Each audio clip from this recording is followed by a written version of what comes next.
Yo, it's Brian here. Today, gonna be talking about the San Francisco 49ers, as always, doing another top 3 video. This time covering the 3 reasons why people think that the 49ers are overrated. These are just what people are thinking about the 49ers. This is not what I think. This is just why people think that this team is a little too hyped up for this offseason, which I disagree for the most part. I mean, there's a little bit of truth to it that the 49ers are overrated, but for the most part, I think the 49ers deserve all the hype that they are getting right now this offseason coming into 2018. Want to do a different type of video. This is not really about me. This is about people outside of San Francisco saying that the 49ers are just all talk and no walk. Whatever, but I'm going to be trying my best to dissect the reasons why people think that the 49ers are overrated coming into this season. So yeah, I think you guys know how this goes. Before I get the video started, please like and subscribe as always to support my channel. It really helps out a lot. I really appreciate all the support that I've been getting this whole offseason. Hopefully I get some more during the 2018 season. That should be a lot of fun. I can't wait for football season. Training camps coming out in the next week or two. That should be exciting. Ready for all that action? Let's just get this video started. The top 3 reasons why people think that the 49ers are overrated. Coming in at number 3 as the reason why I think people think that the 49ers are overrated in 2018 is their strength of schedule from 2017. I kind of have to agree just a little bit in the sense that they did beat some pretty easy teams, i.e. the Chicago Bears and LA Rams last week when Jared Goff, Todd Gurley, Aaron Donald and company, they were all sitting out for the playoffs for the next week. Pretty easy wins, I would say, but at the same time, they played some really good teams. 2 playoff quality teams, which they did end up making the playoffs that year. The Tennessee Titans and the Jacksonville Jaguars, very notable wins there, especially the one against the Jags. That one was very notable because, hey, it was the #1 defense coming in to the game. You know, people like myself didn't give the 49ers really the biggest chance to win the game, but Garoppolo and company proved me wrong and won 44-33, which was very impressive. He torched that defense. Jalen Ramsey has been kind of salty about that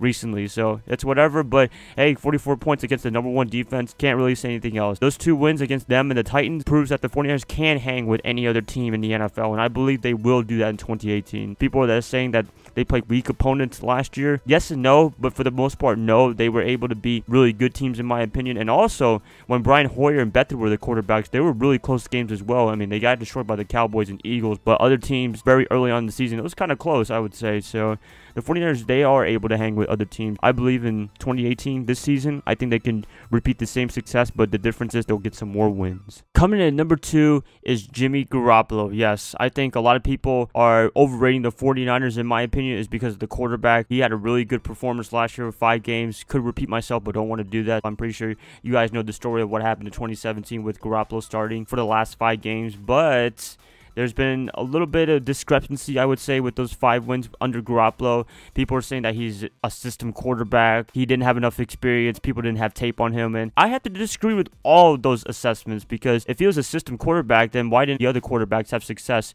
before Garoppolo under Kyle Shanahan? Don't know why, but when Garoppolo came, everything worked out. The system worked perfectly fine. Also, he worked under Belichick, and he did a fantastic job under Belichick when Brady was suspended in 2016 when they won that Super Bowl that year. So I don't know why people are calling Garoppolo a system quarterback. I think he can hang with any offense or whatever system he's been given to and, you know, run with it. He's been able to do that with 2 different coaches, Belichick and Shanahan. I don't know why people are calling him a system quarterback, but hey, I'm not the expert here. I'm the fan, but that's my assessment on what I think about people saying Garoppolo is a system quarterback. People didn't have tape on him. I mean, there's been a little bit of tape, I guess. I can kind of agree with that. He's only played, what, 7 games now as a starter, but I think they're legit starts and they're not just some garbage time or whatever. They're games that, you know, actually counted. The Patriots, they had to stay afloat early on in the season, and he did a really good job doing that in 2016 and 2017. He did a really good job winning 5 games in a row, being good teams. I really don't see why people are thinking that Garoppolo is just some aberration or something like that, which I don't believe so. I think he deserved that contract early on this offseason, the 5-year, $130-something million contract, something pretty big. I think he's going to be worth every penny of it come 2018 and beyond. Garoppolo, don't know why people are calling him overrated. I mean, I see a little bit, maybe just because of the experience, but other than that, system quarterback, I think that's kind of BS in my opinion. Whatever, Garoppolo, I think he's going to be fantastic in 2018, and he can F the haters. Coming in at number 1 as the reason why I think people think that the 49ers are overrated in 2018 is just their experience. That's a main reason why people are so outraged when the 49ers are being picked as one of the favorites to win the Super Bowl, which, I can see that because they didn't play a lot of games. They've only won 5 in a row. What can you say? Not enough sample size to say, oh, they're automatic Super Bowl contenders like the Philadelphia Eagles, the Patriots, as always, the Packers, all those teams, they're always favorites to win the Super Bowl. But 49ers, they only went 6-10, only won their last 5 games in a row under Garoppolo, who he caught some teams off by surprise. How can they be Super Bowl contenders that quickly if they didn't play enough games, and meaningful games, I would say, not for playoff spots? I don't know. I think experience is preferred, but it's not required. I mean, you've seen some teams that had no playoff experience, and yet they did a really good job, just i.e. the Eagles last year. They didn't make the playoffs the previous year, and then this year they surprised everyone, made the playoffs, went 13-3, and won the Super Bowl, which I don't think anyone would have that imagined early on in 2017. I didn't have the Eagles winning the Super Bowl in 2017.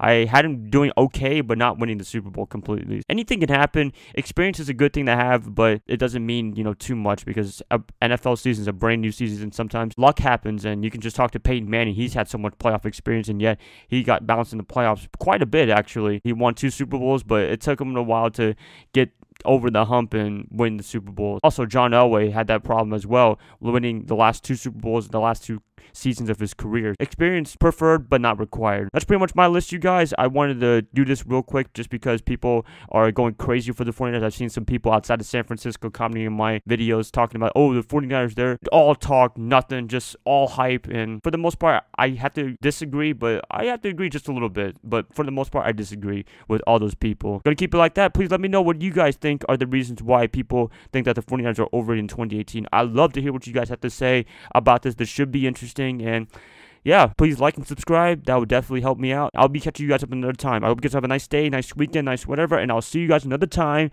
Bye, guys. Love y'all as always.